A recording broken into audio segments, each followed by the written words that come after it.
నవ్యాంధ్రప్రదేశ్ నిర్మాత, తెలుగువారందరికీ కూడా ప్రపంచంలో ఎక్కడ ఉన్న కేర్ ఆఫ్ అడ్రస్.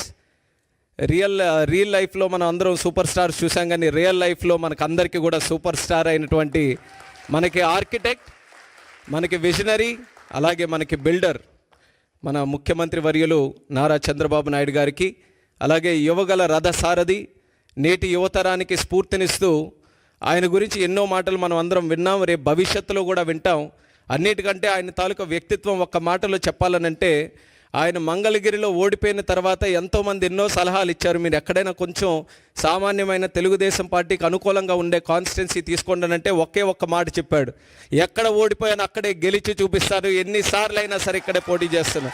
అలాంటిది ఈరోజు పోటీ చేసి రాష్ట్రంలోనే అత్యధికమైనటువంటి మెజారిటీతో ఈరోజు గెలుపు సాధించినటువంటి మన యువ నాయకుడు నారా లోకేష్ గారు, అలాగే మంత్రివర్యులు, మరొక డైనమిక్ మినిస్టర్, మన అందరికీ కూడా ఎంతో స్ఫూర్తినిచ్చే విధంగా ఇండస్ట్రీస్ని, ఇన్వెస్ట్మెంట్స్ని ఈరోజు ముందుకు నడిపిస్తున్నటువంటి టీజీ భరత్ గారు, ఈ కార్యక్రమంలో పార్టిసిపేట్ చేస్తున్నటువంటి ఎన్ఆర్ఐ తెలుగు కమ్యూనిటీ ప్రతి ఒక్కరికి, కేవలం స్విట్జర్లాండ్ జ్యూరికే కాకుండా యూరోప్ నలుమూలల నుంచి కూడా మన అభిమాన నాయకుడు ఇక్కడికి వస్తున్నారనంటే మనం స్వాగతం పలకాలి, ఆయనకి కలవాలని నలుమూలల నుంచి వచ్చేసినటువంటి ప్రతి ఒక్కరికి మరొక్కసారి మనస్ఫూర్తిగా నా హృదయపూర్వకమైనటువంటి నమస్కారాలు తెలియజేసుకుంటున్నాను.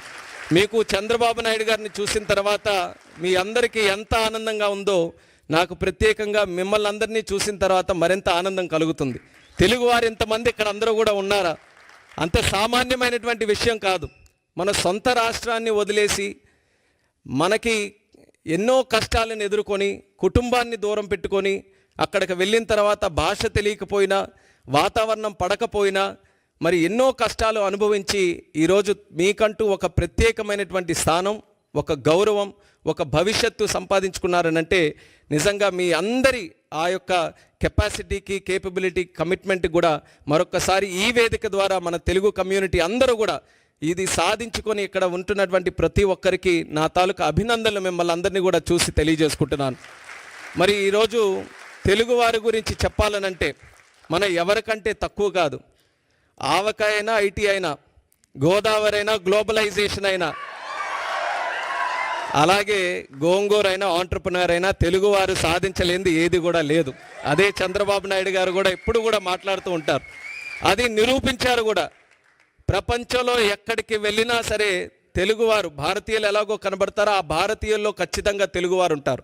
ఎందుకనంటే వాళ్ళందరికీ కూడా కలుపుకొని వెళ్ళేటటువంటి తత్వం ఉంది, కష్టపడే తత్వం ఉంది, లాయల్టీ ఒకటి ఉంటుంది, అలాగే ఇన్నోవేటివ్నెస్, ఆంటర్ప్రినోరియల్ స్కిల్స్ అన్నీ కూడా ఉంటాయి. కాబట్టి ఎక్కడ ఏ ఛాలెంజ్ వచ్చినా సరే ఆ ఛాలెంజ్ని వెతుక్కుంటూ అది ఒక అవకాశంగా మార్చుకొని ముందుకు వచ్చేటటువంటిది మన తెలుగు కమ్యూనిటీ.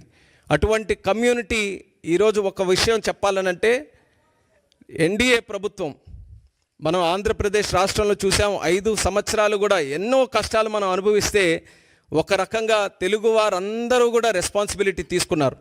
మనం కానీ ఈరోజు రియాక్ట్ అవ్వకపోతే రేపు నష్టపోయేది ఏదో ఒక తెలుగుదేశం పార్టీనో లేకపోతే ఒక రాజకీయ నాయకులో, కొంతమంది వ్యక్తులో కాదు, యావత్ తెలుగు జాతి అందరం కూడా నష్టపోతామని ఆ రెస్పాన్సిబిలిటీ అందరూ కూడా తీసుకొని ఈరోజు ఒక పెద్ద మెజారిటీతో, ఎప్పుడు ఊహించలేనటువంటి మెజారిటీతో, సుమారు 93% స్ట్రైక్ రేట్తో ఒక రాష్ట్ర ప్రభుత్వం వచ్చిందనంటే అది ఫస్ట్ ఆఫ్ ఇట్స్ కైండ్ మన ఆంధ్రప్రదేశ్ రాష్ట్రంలో వచ్చింది. దానికి కారణం మీరందరూ కూడా ఆంధ్రప్రదేశ్ రాష్ట్రంలో ఉండి ఆ రోజు ఓటు వేసినటువంటి వాళ్ళు ఎంత రెస్పాన్సిబిలిటీ ఫీల్ అయ్యి ఆ రోజు కార్యక్రమంలో పాల్గొన్నారో ఎన్ఆర్ఐస్గా ఉన్నటువంటి వ్యక్తులు కూడా చూసాం. ఎన్నో మల్టిపుల్ ప్లాట్ఫామ్స్లో వాళ్ళు ప్రత్యేకంగా రాష్ట్రం వచ్చినప్పుడు కానీ, సోషల్ మీడియా ద్వారా కానీ, ఫోన్ల ద్వారా కానీ, లేకపోతే వాళ్ళ కంట్రీలో ఉన్నప్పుడు వాళ్ళు అనేక కార్యక్రమాలు చేసి కానీ వాళ్ళందరూ కూడా రెస్పాన్సిబిలిటీ ఫీల్ అయ్యి మీరందరూ కూడా అందులో పార్టిసిపేటివ్గా ఆ ఎలక్షన్స్లో పాల్గొన్నారు. కాబట్టే హిస్టారిక్ మెజారిటీ మన రాష్ట్రంలో చూసాం. ఆ మెజారిటీ ఎలాంటిదంటే కేవలం రాష్ట్రంలోనే హిస్టారిక్ కాదు, దేశంలో కూడా ఒక పలంగా మళ్ళీ ఎన్డీఏ ప్రభుత్వం ఈరోజు ఏర్పడిందనంటే అది తెలుగువారి పవర్తోనే అనేది మనం అందరం గుర్తుపెట్టుకోవాలి.